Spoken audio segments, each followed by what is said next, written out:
తెలంగాణను పెట్టాలన్నది మా నాయకుడు కేసీఆర్ కమిట్మెంటు, మా కమిట్మెంటు.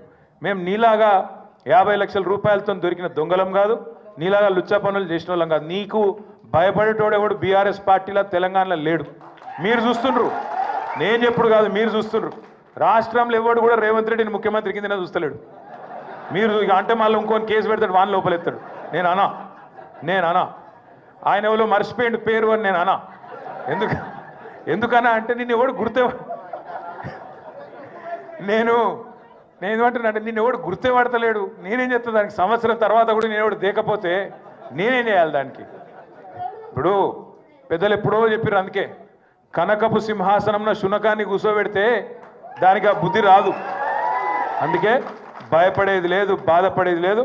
ఎన్నిసార్లు పిలిచినా పోతా, కానీ మీరు మాత్రం దయచేసి తదేక దీక్షతోని మన నాయకుడు కేసీఆర్ గారు చెప్పినట్టుగా ఉద్యమంలో ఎంతైతే కమిట్మెంట్తో పనిచేసినావో అంతే కమిట్మెంట్తో పోదాం. వాళ్ళు ఎన్ని ప్రశ్నలు పెట్టినా, ఎన్ని సవాళ్ళు వేసినా, ఎన్ని రకాల ఇబ్బందులు పెట్టినా, ఎన్ని రకాల కొత్త రకాల కేసులు పెట్టినా భయపడేది లేదు, తల వంచేది లేదు. నిజాయితీకి ధైర్యం ఎక్కువ. వాడు ఎవడు ఏమనుకున్నా సరే ఇది లొట్ట పీస్ కేసే, వీడు ఒక లొట్ట పీస్ ముఖ్యమంత్రి, బరాబర్ కొట్లాడదాం, గట్టిగా ముందుకోదాం. మీ అందరి దయతో ఆశీర్వాదం తీయాలి. సిరిసిల్ల నుంచి కూడా మా తమ్ముళ్ళు చాలా మంది వచ్చిండ్రు, మీకు కూడా ప్రత్యేకంగా ధన్యవాదాలు.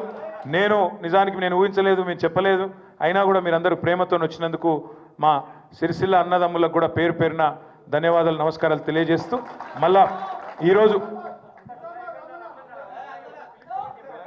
మళ్ళా ఏమైనా రమ్మనాలంటే మళ్ళీ ఏమైనా క్వశ్చన్లు ఉండాలి వాళ్ళ దగ్గర, ఏం లేవు. రేవంత్ రెడ్డి మళ్ళీ ఏమైనా క్వశ్చన్ పంపితే రమ్మంటారేమో, పోతా. రేవంత్ రెడ్డి ప్రశ్నలు పంపుతాడు, మళ్ళా పోతా, మళ్ళా చెప్తా, మళ్ళా చెప్పొస్తా. రేవంత్ రెడ్డి ఒక లుచ్చగాడు, దొంగ, గాయన లెక్క మేము లుచ్చ పనులు చేయమని చెప్తా, పక్కా చెప్తా. ఇంతేనా? జర ఆగురా పోయి. దేనికి సంబంధించా? లేని అవినీతిని పట్టుకుందామంటే ఆడికెళ్ళి దొరుకుతుంది.